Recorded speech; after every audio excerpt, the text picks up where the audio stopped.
If your small business received a COVID EIDL during the pandemic, and if you are confused by the terms of the loan agreement, by impacts on your small business, then today's video is for you. Hi, I'm Trevor. I'm the EIDL expert. Thank you for tuning in. If you could take a quick moment just to hit the like button, that thumbs up, it means so much, because we have already seen that when you folks do that, and when you subscribe, you're telling YouTube, the algorithm, or Uncle Al, hey, Uncle Al, this video is important to small business owners with COVID loans. And then YouTube will hear you from very far away and will share this video with other small business owners just like you who have questions and need guidance and advice on the COVID EIDL program. So in advance, thank you for taking that 1.5 seconds to thumbs up and subscribe. Today's video is Personal Guarantee Part 3. I've done 2 previous videos about that. There'll be a link at the end of this video that you can click through to watch those other videos. Today I wanted to just finalize the information I've been giving you about personal guarantee on the COVID loan and respond to 2 comments that we received on Part 2, where I was trying to provide even more clarity to Personal Guarantee Part 1. And again, we're discovering that y'all are so very confused. And it's not your fault. It is the fault of the SBA's poor communications on this topic. On the SBA website during the pandemic, I'm not sure if it still appears there now, this is what you see. As you can see where I've highlighted it for you, it gives you that basic information about personal guarantee. But as with everything in the SBA world, it is written in a language as if you're in a business class at a college. It is not put into plain language that you all can understand, and that's why we've done this series of videos. So again, today I'm going to conclude Part 3 of Personal Guarantee and respond to 2 comments that you all have provided. If you have questions, comments about the SBA program, if you just want to say, hey, Linda, Ray, and Trevor, thank you for this information, just jump into the comments box down below. First thing to be even more confusing about the idea of personal guarantee is how to spell it. Now, I will tell you that way back in grammar school, I was a spelling bee champion. And I'm recording this video the week after the big National Spelling Bee happened. Not sure I could have advanced that far, but I did pretty good. I got gold medals and trophies and stuff. But the confusion about personal guarantee begins with, how do you spell it and what is the definition? Because if you noticed a moment ago on the SBA website, it was spelled one way, and it can be spelled either of these 2 ways. Right, guarantee with a Y and guarantee with 2 E's at the end. Both of them mean the same thing as per the internet. But as we all know about AI definitions of things, those definitions, like a lot of the information the SBA tells you, is not to be trusted.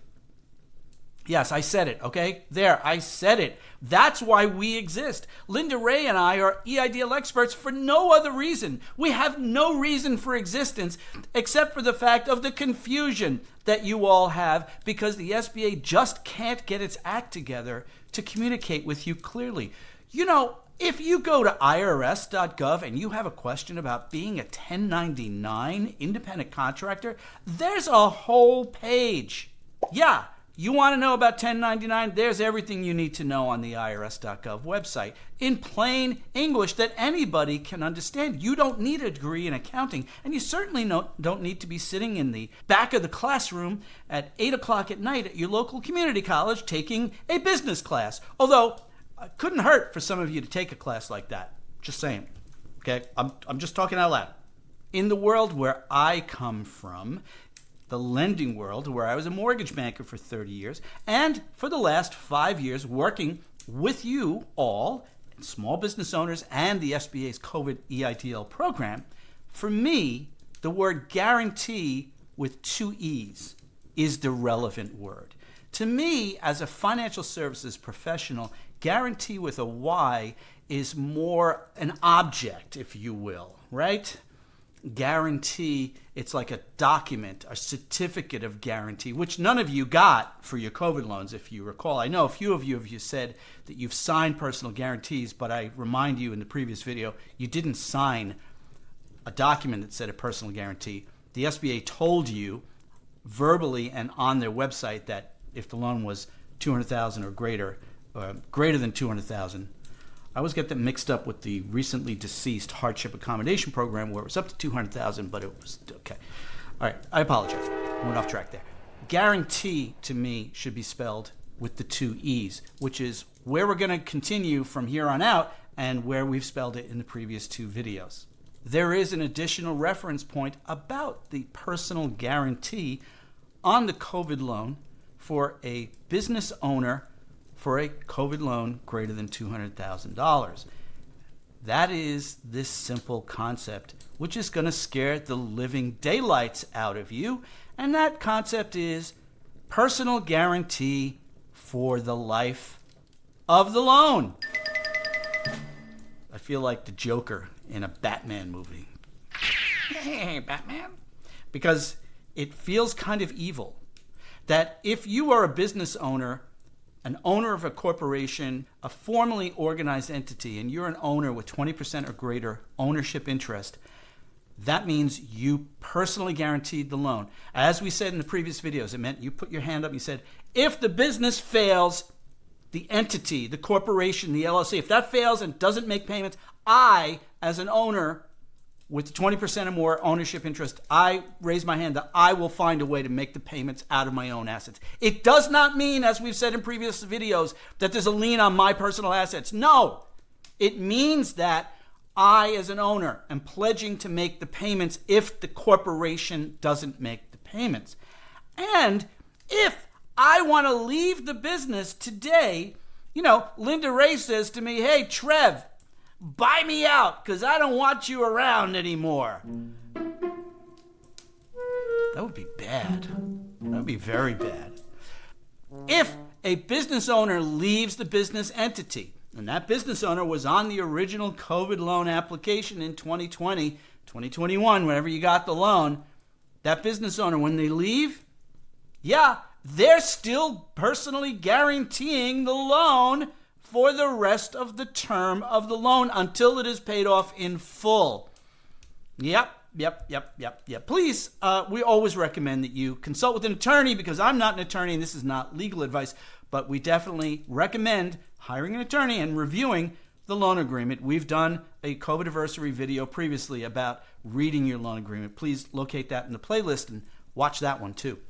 Not as scary as today's video. But yes, that personal guarantee is there for life. Now, in a conversation I had last year with a really excellent, easy to talk to, plain language type of representative at the SBA, she was an amazing resource. And she told me at one point that SBA was maybe kind of sort of could possibly happen in some fantastical world, considering the concept that with a substantial repayment of the loan, they might allow removal of a personal guarantee. Whatever came of those conversations, I don't know, and I find it incredibly unlikely in the current state of affairs, the SBA, where all they are focusing on under the new administrator is fraud and collecting every penny. So I don't think that anybody at the SBA today is considering letting you off the hook for a personal guarantee. But wait, there's worse news about this personal guarantee for life concept. Here it comes. In the event that a person or a business entity wants to buy into the corporation, maybe buy out my share of the corporation, okay? That business entity, as we've discussed in a previous video, they have to qualify for the COVID loan, on their financial statements, on their credit history, and their background, and so forth. The SBA has to approve their ability to assume the loan because these loans are assumable subject to SBA approval, okay? If that business owner, that person, that corporation comes in and wants to buy into the business, they also will be undertaking a personal guarantee if the loan is greater than $200,000. Yep, You heard it here. It is true. And that means not only is the person who is exiting the business personally guaranteeing the loan for the rest of the life of the loan, it means the new owners also. So it's a personal guarantee melting pot of nightmarish horror stories that just keeps on giving. The gift at SBA that just keeps on giving to just find a way to make small business even more complicated to perform in the year 2025. Honestly, for me, as a former mortgage banker, this concept of the personal guarantee for life is not unexpected and not unusual. When I was a mortgage banker, and if I assisted a veteran of the United States, and to all of you veterans, thank you sincerely for your service to our nation. And many veterans I've said that to over the years, by the way, have said to me, oh, well, I didn't serve in combat. And I say, wait, the fact that you took time out of your life, you could have done other things with your life, maybe even earned more money or found work that you found maybe more satisfying. The fact that you dedicated a portion of your life, several years, and volunteered to serve in the military of our United States, to me, means as much as if you had served in combat. So again, to all of our veterans of the armed forces, sincerely, my deep, heartfelt appreciation to you. But going back to veterans loans, when I did a veterans mortgage, one of the things I would explain to the veteran is that the VA loan was an assumable loan, much like the SBA COVID EIDL, which is an assumable loan subject to approval. Meaning, in the case of the COVID loan, the SBA has to approve the entity or person that wants to, or persons that want to take over the existing COVID loan. I digress. Going back to the assumability of the loan. If the VA approves somebody to buy and assume a veteran's mortgage, the veteran who sold the house, who moves on with his or her life, they are still liable in the event that that buyer doesn't pay the mortgage. It defaults. If it goes into a foreclosure, late payments, these would appear on the veteran's credit report. So this concept that a personal guarantee for life on a COVID EIDL was really not unheard of for me as a financing professional. But I know as sure as heck it was unheard of for all of you. And that is why today is Personal Guarantee Part 3. We have done these videos to help provide just that extra level of plain language clarification. If you could take a minute right now to like this video and subscribe to our channel, we would appreciate it. And before I do the comments, I have 2 comments I want to review here. I wanted to let you know that we have completed the updates to our EIDL Resource Hub guidebook. And we are very, very excited and very proud. Linda Ray and I had a multi-hour meeting the other day going through chapter by chapter, section by section. And it is, I'm going to say it, we're very proud of it. And we understand some folks may have some issues with the price of it, which now that we are publishing it, the price is going to go up very substantially. It's going to more than double, almost double. Therefore, for the next 10 days, from the day you're seeing this video, you will see a link in the description with a discount access that you can buy the product at the current lower price.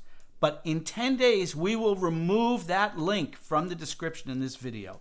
So yes, FOMO, fear of missing out. If you've been on the fence vacillating whether you should buy this guidebook, and I'm not talking to you folks who think that we're just here to sell our guidebooks. I think the comments speak for itself on how much value most everyone in our audience gets from this advice that we give on these videos, especially the personal guarantee series. And you will see some of that in a moment with the comments. No, I'm not talking about the trolls. I'm talking about you folks who are business owners who are debating whether you should buy it. You can get it now at the current price with all of the updates. You will get all of those updates, the full guidebook at the existing price, but only for the next 10 days.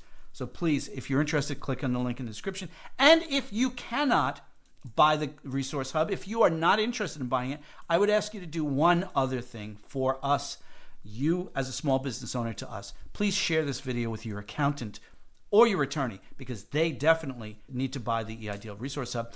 You will see in a coming video where I talk about how the advice that people are getting from accountants and attorneys is just terrible. And the reason is they are not familiar with the program the way we are. Okay, to today's comments. Here's what we've got on personal guarantee. First, this is from 𝗬𝗶𝘁. Is it 𝗬𝗶𝘁? Okay. I have an LLC with an EIDL loan at $260,000. So therefore, there's a personal guarantee in effect because the loan is greater than $200,000. The question is, when I get the loan paid down below $200,000, am I still with the personal guarantee? Thank you. Well, 𝗬𝗶𝘁, you are quite welcome. And this is a fantastic question. 2 thumbs up. By the way, folks, hit the thumbs up for the video while I'm doing thumbs up here. Yeah, you are still on the hook for the personal guarantee because the original loan was greater than $200,000, unfortunately. That's why a moment ago when I said that the SBA was possibly considering last year, and I never heard anything more about it, there's nothing on the SBA website about it. So unfortunately, yes, you are still going to be in a personal guarantee situation. Now, I don't know what happens, 𝗬𝗶𝘁, if because you're paying, if you pay more than 10% of the principal in one shot, you prepay 10% or more. So in this case, you would prepay $26,000 or more in one lump sum to prepay the loan. You can then request that the SBA recalculate the monthly payments on the new lower amount, right, which would be $194,000, right? So you would request recalculation. They would do that. Now, I don't know if at that point they would say to you, the personal guarantee is removed. It is worth talking to them about. We did a video previously about prepayment and reamortization. You can find it in the playlist for 𝗘𝗜𝗗𝗟 videos. Our next comment is from, and I apologize because I've got the lighting kind of subtle today to take advantage of the fire. Yeah, I'm recording this in June, by the way, and we've got a fire going, not just because it looks good in the background, but also because it's cold here in New England. Okay. Next question is from, I gotta switch my glasses to the proper reading. Oh, here we go, much better. Okay, this is from Mikey Tyson 3176. Well, Mikey, I hope you're not biting anyone's ear off. I'm just saying, just talking out loud. You know, when you get upset. Okay, and it sounds like here, Mikey Tyson, you are upset. So please don't bite someone's ear off. Mikey says, "Welp, I'm SOL, out of luck. My trucking business went upside down. My truck got repossessed. Now I owe the SBA $70,000.